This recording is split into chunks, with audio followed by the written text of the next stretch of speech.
Another day, another government scheme to heal the populace. The UK government says that the people are obese. This is costing the NHS money, it's costing the economy money, and it's also making the people sick and miserable. So what to do?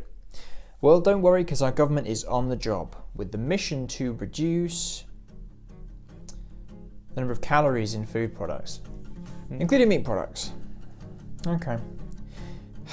Okay, let's do this. The UK government is once again digging in the wrong place. My name's Ben, the Angry Vegan, and this is Keep It Vegan. All the stupid things I say and do and never really stop when I should never have begun. I really ought to drop it, but it's faster when you don't even have time to stop and think about the things that you were saying, cause they never really matter. But it's empty spaces in the air. Fill it up, fill it up, fill it up.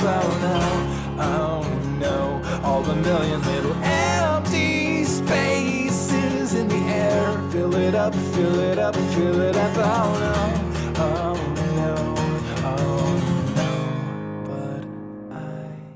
Okay, so straight off the bat, I want to point out I might get a little bit angrier than usual recording this one. Obesity is something that's played a significant role in my life, both directly and indirectly. And since taking the time to actually learn how our bodies work, the science behind our bodies and how food works, I've become more, what's the phrase? Absolutely livid. With the way obesity is treated in this country and the way the money-making industries are allowed to limit or control the information passed to the people. Because guess what? Being overweight f***ing sucks. It's a f***ing miserable time. Depressed because the state you're in and you're too tired and lethargic to fix it, compounded by the fact that you're told to lose weight by mainlining f***ing chicken and eggs because it's full of that f***ing wonder drug animal protein that helps you lose weight and gain weight all at the same f***ing miraculous time, all whilst avoiding carbs, which are the one thing you cannot avoid in your diet if you are to be in any way healthy by any stretch of the imagination. I don't even like looking at photos from my wedding because I can't stand the state I was in. I'd love to do a before and after photo situation, but I hated being on camera so much there are barely any photos of me for like a 4-year stretch of my entire life. Now, I'm not exactly the epitome of health right now, the soft drinks and night murders are putting pay to that, but I feel a damn sight better than I did, and that's because there is actual science behind what I'm going to talk about today. And although I may be out of the woods, so to speak, there are still people close to me who aren't, for whom things like diabetes and the like are very real constant dangers. So, yeah, I might get a little bit heated, but here we go.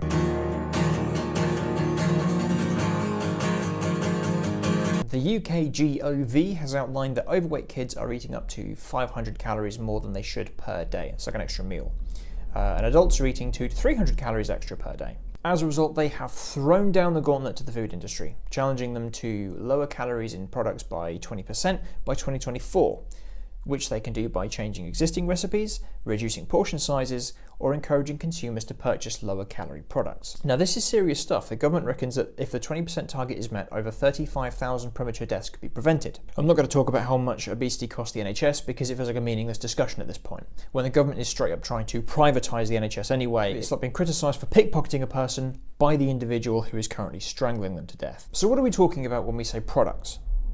Well, the singled out foods to be modified include pizza, ready meals, ready-made sandwiches, meat products, and savoury snacks. In this context, what do we mean by modifying recipes to lower calories and all that? Well, the processing. Most likely, they're already processed foods and they just require a bit of extra processing. Hey, here's your daily reminder that processed meat causes cancer. The World Health Organization found that processed meat is a carcinogen, a substance that causes cancer, and red meat is a probable carcinogen, i.e. a substance that probably causes cancer. In fact, as a side note, the World Cancer Research Fund just published a study where they found that 51% of people didn't know processed meat, like bacon and ham, caused cancer. They also found that 38% of people didn't know that being obese increased your cancer risk. Weirdly, they also found that 13% of people think coffee increases cancer risk, which is weird because there are preliminary nods that there are actually some types of cancer that could be prevented by coffee, but there's not really the studies in place to back that claim up yet. Back on topic. The main problem with this is that the discussion cannot just be about calories. A calorie, this calorie, not that calorie, is a unit of measurement denoting the energy needed to raise the temperature of 1 kilogram of water by 1 degree Celsius at 1 atmosphere. Sexy, right?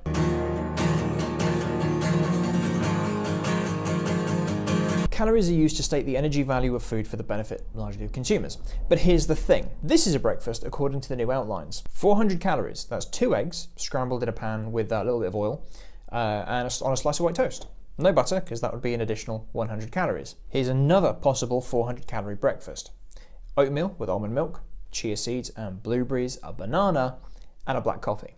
This one is actually 1.3 calories lighter than this one. Now, according to these outlines, this is a perfectly acceptable breakfast. And so is this. But they are both made of fundamentally different things. Now, I'm not talking about this in an ethical way. I just want to get this out of the way now. I'm going to just talk about the nutrition, what is in the food, and why it's not going to help anyone. Obviously, there is an ethical argument here, but I'm not going to make it now. Now, they both have the same number of calories. That's to be expected. Breakfast 1 has 15.5 grams of protein, and breakfast 2 has 10.2. Not a massive difference, though protein from animal sources has been extensively linked to cancer development. Breakfast 1 is 24.3 grams of carbohydrates, and breakfast 2 is 58.8 grams. Wow, I just heard your sphincter clench from here. Carbs, scary, huh? No, carbs are not scary. I'm not going to go into it now, but every single facet of our body's workings is geared for eating carbohydrates. It's what we were built to eat. People think carbs are fattening. Carbs are so hard to turn into fat that a chunk of them, about 20%, get burned off in the process of turning them into fat. Fat, however, is fat. It gets eaten as fat and it gets stored as fat. Speaking of fat, breakfast 2 has a measly 9.8 grams of fat. That's 15% of my RDA, with no saturated fat and 114% of my omega-3 needs. Breakfast 1, a whopping 24.5 grams of fat, 5.1 grams of which is saturated. Also, this breakfast, 1.5 grams of fiber, this one 13.4. Limiting the number of calories doesn't necessarily determine the healthiness of the food, even if it limits the amount you can eat.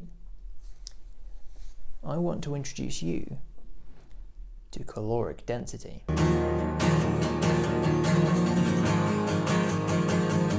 Caloric density basically refers to the calories in food per the amount of food. For example, olive oil has a high caloric density because a tablespoon has 100 odd calories, whereas water has a low caloric density because it has, well, actually, a tablespoon has no calories of water. Here's another example. Here's a healthy lunch from before I was vegan and one from now. Pre-vegan healthy lunch. Ham and cheese sandwich with cucumber in a whole wheat pita bread and a bag of crisps. That's potato chips for my American audience. And a nowadays lunch. 1 cup of spinach, half a cup of cucumber, half a cup of carrots, half a cup of peppers, a spring onion, a carrot, a whole wheat pita bread, a tablespoon of flax seeds, a tablespoon of sesame seeds, and a tablespoon of balsamic vinegar. Now, looking at the calories here, pre-vegan lunch is 718.1 calories and post-vegan lunch is only 277.7, and look at the difference in the amount of food. Who here has eaten a couple sandwiches and some crisps for lunch and then gone on to snack in the afternoon? Most people, because you're not full after that. After this f***ing behemoth, however, you're full because your appetite is sated on less calories.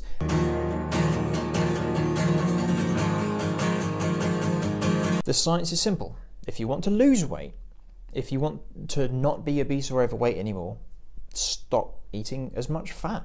Even lean chicken breast and fish are full of fat. The reason we love fat so much is because it's supposed to be, ostensibly, a rare treat. Our natural diet is fruits, grains, tubers, potatoes, seeds, things that we stand any chance of catching in the wild. And our body is designed to store fat as energy for later use because places where we find fat in nature, like seeds, don't come around all the time. The problem now is that our fat-conserving survival mechanism is working against us. Or rather, we're working against it. We like fat, so we make it and we eat it all the time. And it's killing us. Our body is storing and storing and storing, stockpiling this shit for a rainy day that will never come. Meanwhile, con artists like the low-carb crowd are endangering people's lives by recommending that people give up carbohydrates. It's what the one thing their body is starving for. Keto diet. Do you know why it's called the keto diet? Ketosis is an emergency subroutine our body goes into where it basically starts breaking down fat stores because there are no carbohydrates to fuel our system. The next step down that road is ketoacidosis, which is what kills type 1 diabetic. There's a reason people who lose weight through low carb means end up piling it back on again, because it's unsustainable. And there is a reason why the people who sell most low carb diets usually are overweight and as sick as the people they sell the books to in the first place. Because it's all shit. As for diabetes, I'll be doing a full video on this subject soon, but here's the bare bones overview. Type 2 diabetes is caused by insulin resistance. which happens when your cells, your muscle cells, your liver cells get clogged full of fat, and their ability to allow sugar in from the bloodstream is ruined. Diabetes drugs are, generally speaking, unsafe and don't fix the problem. Getting rid of the fat fixes the problem. Bold claims, I know, but I'm trying to keep this one short. The science is on the Keep It Vegan website, so feel free to peruse that and take a look at it all. I've got a lot of sources on there, and I'll be doing a full video on that subject specifically soon.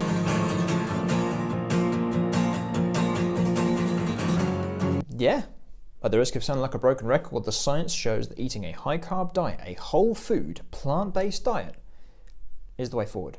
You'll lose weight, you'll feel better, and it will change your life. If you want to find out more, obviously you can always get in touch by whatever method you want, but I want to massively recommend you check out this guy. Dr. Garth Davis is a bariatric surgeon who deals with heavily overweight people every day. Where he used to recommend surgery and protein, he now puts his patients on a plant-based diet and changes their lives. Same as Dr. McDougall, and Dr. Bernard, and Dr. Esselstyn, so on. Check him out on social media. I'll link all his stuff down below. And I massively recommend this book by Dr. Garth, Proteinaholic. He talks specifically about why animal protein and fat play such a devastating role in the West's current problem with obesity and weight. If you want to get yourself sorted out, do it. The government has given the responsibility of your health to the people who make money off you eating more. Take control. And if you've been sent this video to watch by someone, a family member or a friend, just remember that they've probably done it because they're worried and they just want to help. It's really hard seeing people you care about in really poor health when they don't help themselves or listen to what could fix the problem. I don't know. I don't know. Lower your intake of fat. Gorge yourself on whole grain pasta, rice, noodles, bread, potatoes. Read Dr. Garth's book. Catch up with him online. Ignore the bullshit. Follow the money. Take care of yourself. Save the planet. Save the animals. Save yourself. Go vegan. Nothing like wading into murky territory, huh? Look, if you like this video, go ahead, subscribe for more like this, and leave a comment. Does this affect you or a family member or a friend you're worried about?